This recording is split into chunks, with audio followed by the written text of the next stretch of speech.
Hello, and this is the Eric Character Lecture. So again, just like we do with Sheila, we are going to analyse the presentation of the younger generation who represent hope for the future because they learn from their experiences. So, as usual, we'll start with the DNA, pause here and play when you're ready for some answers. Okay, so here are your answers. Give the ones you got right a tick and make any corrections that you need to. So same as normal, we're going to be building flashcards around the lecture. So Eric in the beginning and the 3 points middle and the end, and for each quote a separate flashcard is needed with the analysis on the back, and last of all Priestley's intentions. So let's start at... Okay, so like normal we're going to start with those opening stage directions. So Eric is in his early 20s, not quite at ease, half shy, half assertive. So there's quite a lot to unpack there. So this shows fundamentally that Eric feels uncomfortable in his family setting, possibly because he feels Gerald will usurp his place in the home because he's older and he's more successful. So the adjective half shy is one we're going to start with, and this shows that Eric doesn't feel able to speak his mind to his family. However, we juxtapose that with half assertive, which might suggest that he wants to if he can find a way to articulate himself. We've also got this noun phrase, not quite at ease, doesn't feel he can be himself in front of his family. Fundamentally, Eric is an outsider and he's also got something to hide. He's not being open about his behaviour, he's not being open about how he really feels. Potentially we can look at him feeling stifled by his father and replaced by Gerald, and so nobody else notices him. So at the start of the play, like the quote Exploder says, he is presented as someone who's an outsider, he's mysterious, he's something to hide and is drinking to cover it up. So here are some quotes. The first one is Eric suddenly guffaws and his parents look at him. So a guffaw is like a really loud laugh, like but it seems really sudden. So it's almost like an explosive laughter, and it's quite strange because nothing really funny is going on at the time, and his parents look at him. Now that verb look, it might be a look to silence him potentially because maybe they're finding him to be silly, but actually it's because he has drunk a bit too much. And even when he congratulates Sheila and Gerald on the engagement, he noisily says, all the best, she's got a nasty temper sometimes, but she's not bad really. And while it's nothing awful, actually it would be considered not very good manners. So looking at the nasty temper, that noun phrase shows he really does know Sheila for who she is. We know she has a nasty temper by the way she behaved to Eva Smith. But she's not bad really, it's also fairly accurate. She does turn things around, she does learn, she's not a truly bad person, she's just immature and doesn't know enough about the world. Now, interestingly, this is a very small quote, the final one. So to contextualise, this is when Mr. Burling and Gerald and Eric are talking about women loving clothes and being really interested in clothes. And he says, yes, I remember, but he checks himself. Now that's really interesting. It seems almost inconsequential, but when he says remember, that verb implies that he has some sort of experience with women outside of his household. But the fact that he checks himself, he stops himself, he wants to say more but realises that he shouldn't. And again, that shows us that there is something fishy going on, which Mr. Burling does acknowledge, but we really don't know what it is yet. He's on the outside of everything. Eric is also undermined constantly by Mr. Burling and he's treated like a child. Gerald dominates Mr. Burling's attention. He's like the son he never had and everything that he hopes Eric would be. And Gerald almost encourages that sort of behaviour. So while Eric is out of the room, Mr. Burling tells him about the knighthood and Gerald says he's sure it'll all come through unless Eric's been up to something, nodding confidentially to Burling, and that would be awkward, wouldn't it?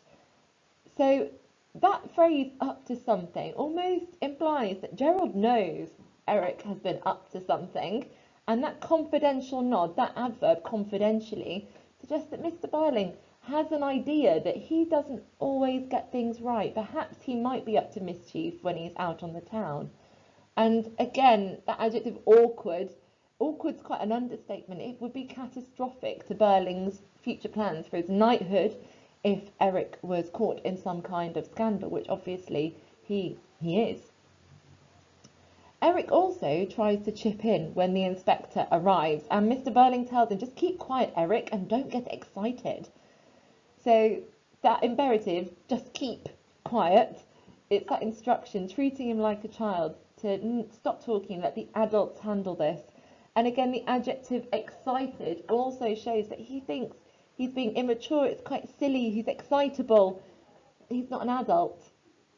And when Eric has different ideas, he thinks he would have let Eva Smith stay because she was only asking for a higher wage. Mr. Burling responds very angrily. He says, unless you brighten your ideas, you'll never be in a position to let anybody stay or to tell anybody to go.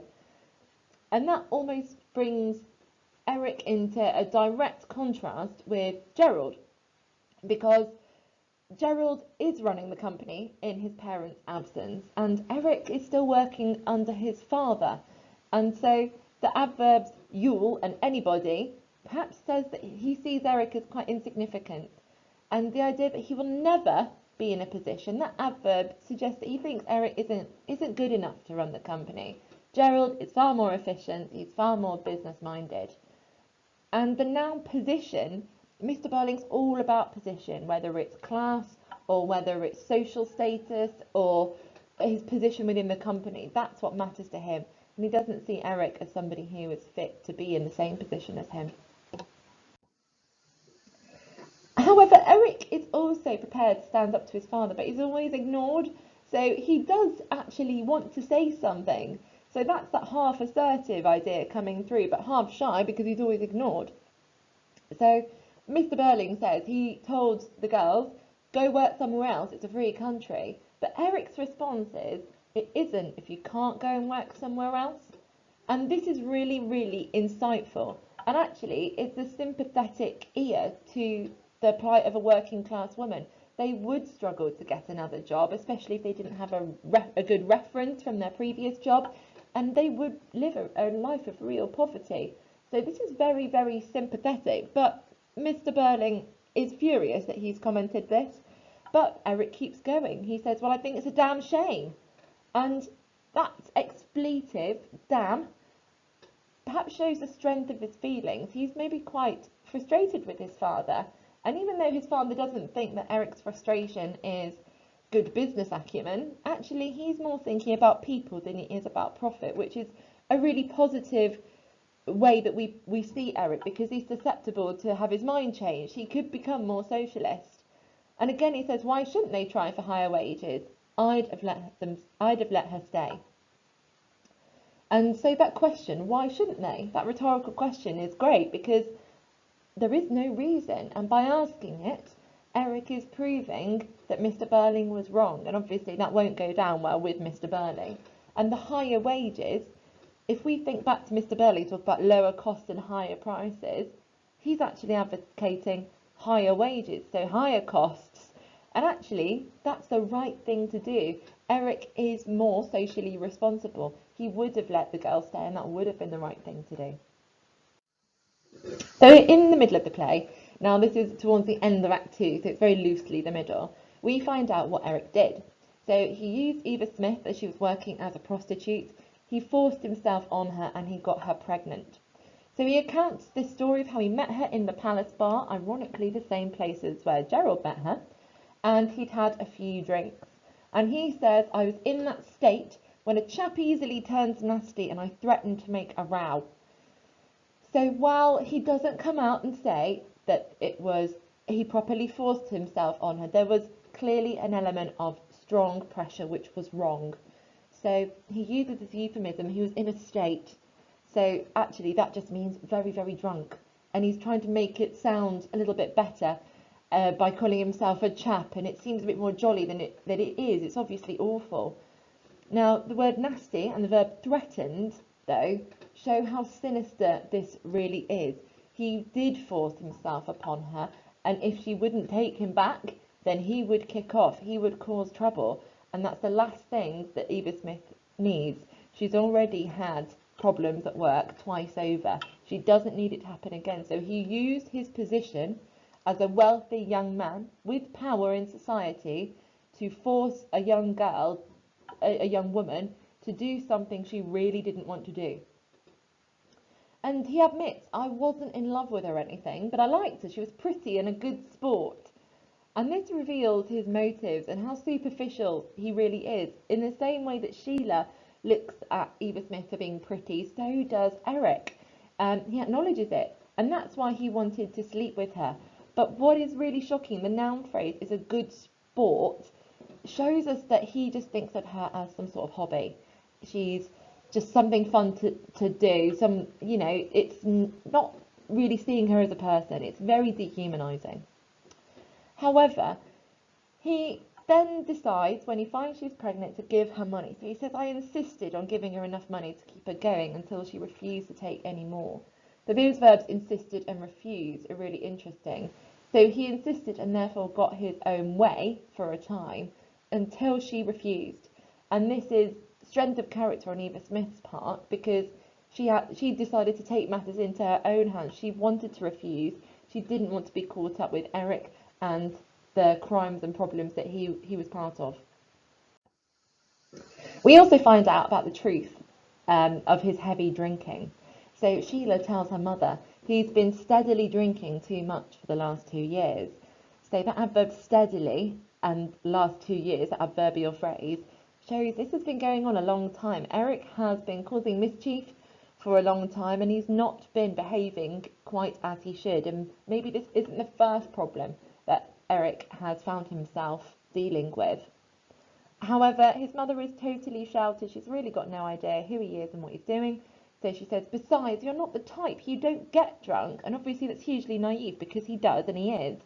And by calling him the type, she's typifying, stereotyping the sort of person who she expects would get drunk, and is naive to the fact that her son is one of them.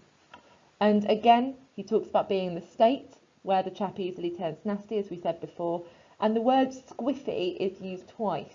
So firstly, Sheila says, you're squiffy, when he guffaws loudly at the table, and also he says, the first time he met Eva Smith, he was a bit squiffy. So squiffy means tipsy, a little bit drunk, and it seems like Eric spends a lot of time in that state, perhaps because he's not confronting the real issues that he's facing within his family and in his life, and he would rather hide with alcohol. However, there is a redeeming factor here. So like Sheila, he does take responsibility. He's really ashamed of what he's done, but he recognises that he does have a responsibility to the unborn child and to Eva as well. And so he does try and make amends and rectify the situation. So he tells the inspector miserably that was the worst of all. She wouldn't take any more and she didn't want to see me again. So this is all about the money, when she realised it was stolen. So that adverb miserably, I think that shows how Eric feels totally helpless. Nothing he can do is going to change this situation. That's why it's the worst, that superlative adjective, the worst of all. There's nothing he can do. And normally, for a wealthy boy like Eric, he would be able to buy himself out of situations using the money within his family. But she wouldn't, and she didn't. Those two negative verbs show that she again was empowered enough and still had enough a sense of a moral compass not to be participating in a crime. And she also said she didn't want me to marry her. Now, this does imply actually that Eric offered, and that would be the right thing to do. And if you think back to Mrs. Burling, she said it's the father's responsibility, and Eric actually is taking responsibility, but Eva doesn't want him to marry her. And she's a direct contrast to Sheila, who just wants to get married, nothing else really. But she didn't want me to marry her because Eva Smith was looking for something more. She didn't want to be a good sport, she wanted to be loved. And marrying somebody like this, with this situation, wouldn't have made her happy.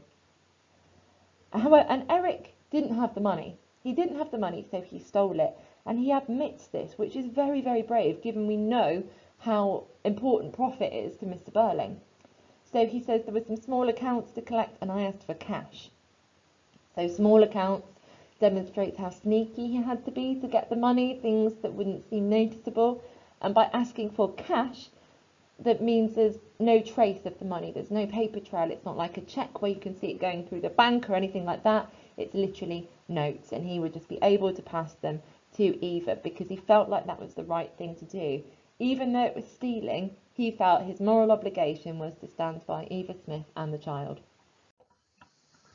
But by the end, Eric absolutely resents his parents for their behaviour, but mainly because they failed to support him. So he tells his father, "You're not the kind of father a chap could go to when he's in trouble." And that's really quite accusatory. So he thinks he is totally ignored, he won't be supportive, he will just gloss over it, and perhaps he'll just tell him off like a naughty child. He won't actually help him when he can. He also accuses his mother. "She came to you to protect me, and you turned her away. Yes, and you killed her."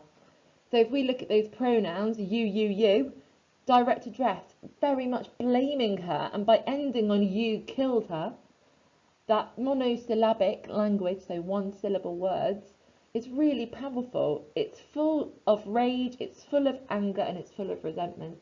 And he tells them, "You don't understand anything. You never did. You never even tried. You," and he's cut off. So again, you've got that triple direct address, you don't, you never, you never. He is really getting his feelings out there about his parents. He feels unsupported. He feels like they don't care. They just want to tell him off. They just don't see him as good as Gerald. He also distances himself from them. He wants to accept full responsibility, and he resents the intransigence of his parents. So intransigence, let's remind ourselves, it means that they're unwilling to change. And he says something very similar to Sheila. He says, you're beginning to pretend now that nothing's really happened at all. So interestingly, Sheila also uses the verb pretend because they see that all the Burlings do is put up this facade of superiority and of respectability, but they're not. They're not respectable. They aren't superior. They've done some terrible things and committed social injustices.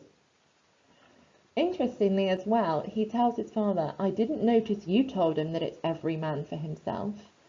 So here he's saying that Mr. Burling didn't have any courage. And he says, you didn't have any courage to tell him your capitalist viewpoint, every man for himself, which is the embodiment of capitalism. But Mr. Burling didn't have the courage to tell him. And he says, "We did her in all right." And using the collective noun we, that plural pronoun, says that everybody is to blame. He knows why the inspector is there and he believes they are all at fault. However, like Sheila, he also represents a hope for the future. He wants to change and he is socially responsible.